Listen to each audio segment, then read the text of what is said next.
দর্শক, আপনারা দেখতে শুরু করেছেন নর্থ বেঙ্গল টিভি। আমি আশিস।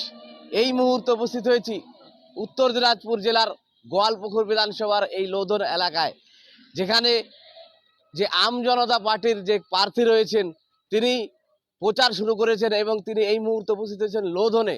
দেখতে পাচ্ছেন, আমরা কথা বলবো এই মুহূর্তে যিনি আম জনতা পার্টির প্রার্থী রয়েছে ওনার সাথে। বলছি দাদা, আপনি আজকে এই লোধন এলাকা থেকে প্রচার সারছেন এবং আপনার যে ব্যানার ফেস্টুন রয়েছে সেগুলো লাগাচ্ছেন, কি বলবেন দাদা? একদমই তাই, আমাদের পার্টির কাজ একেবারে চরম পর্যায়ে চলছে এবং আমরা যা সাড়া আমরা পাচ্ছি হ্যাঁ, তাতে আমরা 100% নিশ্চিত কি আমরা বিপুল ভোটে জয়যুক্ত হচ্ছি। আর খুব শীঘ্রই আমাদের প্রাণপ্রিয় হুমায়ুন কবির মহাশয় এবং ব্যারিস্টার আসাদুদ্দিন ওয়াইসি মহাশয় মানে এই গোয়ালপুকুর ইসলামপুর এরিয়ায় ল্যান্ডিং করবেন হেলিকপ্টারে করে খুব শীঘ্রই। বলছি আপনাদের যে এই যে ওবিসি সাহেব এবং আম জনতা পার্টির যে আপনাদের এই যে কার্যক্রম রয়েছে গোয়ালপুকুর বিধানসভা, এখানে আপনাদের যিনি বিরোধী রয়েছেন হেভিওয়েট রাজ্যের মন্ত্রী রয়েছেন এবং 3বারের বিধায়ক রয়েছে, কি বলবেন, কিভাবে লড়াই করবেন এই এত বড় হেভিওয়েট প্রার্থীর বিরুদ্ধে? আপনার কোনো ওয়েট বলে কিছু হয় না। মানুষের জন্য যারা কাজ করে, মানুষের হয়ে যারা কাজ করে তাদেরকে মানুষ ভালোবাসে। আমরা এখানে গোয়ালপুকুরের প্রত্যন্ত এলাকায় আমরা দেখতে পাচ্ছি মানুষের যে সাড়া এবং ব্যারিস্টার আসাদুদ্দিন ওয়াইসি সাহেবকে নিয়ে যে উন্মাদনা তৈরি হয়েছে, সেই উন্মাদনা থেকে আমরা দেখতে পাচ্ছি যে গোয়ালপুকুর আমাদের নিশ্চিত। বলছি দাদা, আপনাদের কি কি মূলত এজেন্ডা থাকবে যদি আপনারা 2026 বিধানসভায় গোয়ালপুকুরে আসতে ক্ষমতায় আসেন?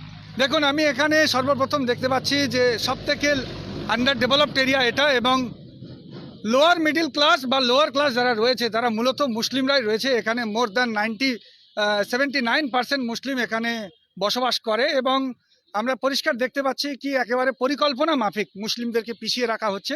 এর বিরুদ্ধে আমাদের লড়াই চলবে। মূলত কাদের বিরুদ্ধে আপনাদের মূল লড়াই থাকবে?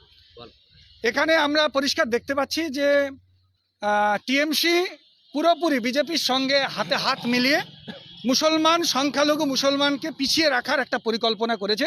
এটাকে আমরা ভেঙে দেবো এবারে। আজকে আপনাদের এই যে ফেস্টুন লাগানোর কর্মসূচি রয়েছে এবং আগামীতে আপনাদের যে কর্মসূচি গোয়ালপুকুরে থাকবে সেই সম্বন্ধে যদি আমাদের দর্শকদের একটু বলেন। আমরা আজকে এই লোধান হাই স্কুলের সামনে আমরা আজকে হেলিকপ্টার ল্যান্ডিংয়ের জন্য লোধান হাই স্কুলে এসেছিলাম। আমাদের স্যার বলবেন, আমাদের ডিস্ট্রিক্ট প্রেসিডেন্ট মাননীয় আলতামাস চৌধুরী মহাশয় বলবেন, কিন্তু আজকে আমরা এখানে আমাদের একটা ডিস্ট্রিবিউশন সেরিমনি আমরা করেছিলাম কি 14টা অঞ্চলের প্রতিনিধিরা এসেছিলেন। আমরা এখান থেকে আমাদের যে ফ্লেক্স দেখতে পাচ্ছেন এই ফ্লেক্সগুলো আমরা ডিস্ট্রিবিউট করলাম এবং খুব শীঘ্রই আজকে আমাদের প্রতিটি গ্রামে প্রায় 246টা বুথ আছে, প্রত্যেকটি বুথে আমাদের পৌঁছে যাবে আজকের মধ্যে। বলছি দাদা, আজকে আপনাদের এই যে ফেস্টুন লাগানো এবং আপনাদের গোয়ালপুকুরে যে সভা হবে আসাদুদ্দিন ওবিসি সাহেবের, সেই হেলিপ্যাড জায়গা পরিদর্শন করলেন, কি বলবেন? পরিদর্শন করতে এসেছিলাম। মূলত লোধন হাই স্কুল আমাদের চুজ করা ছিল স্পট, কিন্তু এখানে এসে যিনি হেডমাস্টার এবং managing committee master Mushtaq Alam নাম ওনার, তো ওনার সঙ্গে যখন আলোচনা করা হলো উনি সরাসরি পরিষ্কারভাবে বলেছেন যে ওনাদের উপরে তৃণমূল কংগ্রেসের চাপ আছে বলে এই অনুমতি দেওয়া যাবে না, এখানে এনওসি দেওয়া যাবে না। এটা নিয়ে আমি খুবই দুঃখিত যে দুজন এখানে হেভিওয়েট নেতা ভারতবর্ষের হুমায়ুন কবির সাহেব এবং আসাদুদ্দিন ওওয়াইসি সাহেব গোয়ালপুকুরে আসবেন। গোয়ালপুকুরের মানুষ ওনাদের ভালোবাসেন, দেখতে চান, কিন্তু ওনারা তৃণমূলের চাপে এসে এখানে আজকে এনওসি দিচ্ছেন না। এটা নিয়ে আমরা সাধারণ মানুষ সকলে মিলে খুবই দুঃখ প্রকাশ করছি যে এটা একটা ভয় ওনাদের মধ্যে যে ঢুকেছে আসাদুদ্দিন ওওয়াইসি এবং হুমায়ুন কবিরের, সেটার বহিঃপ্রকাশ ওনারা এইভাবে ঘটাচ্ছেন এনওসি না দিয়ে। এনওসি না দিলে কি হবে আমি জনসাধারণকে এখান থেকে বলে দিচ্ছি আপনাদের মাধ্যমে যে ওওয়াইসি সাহেব আসবেন, হুমায়ুন কবির সাহেব আসবেন এবং আমরা সভা করব। ধন্যবাদ।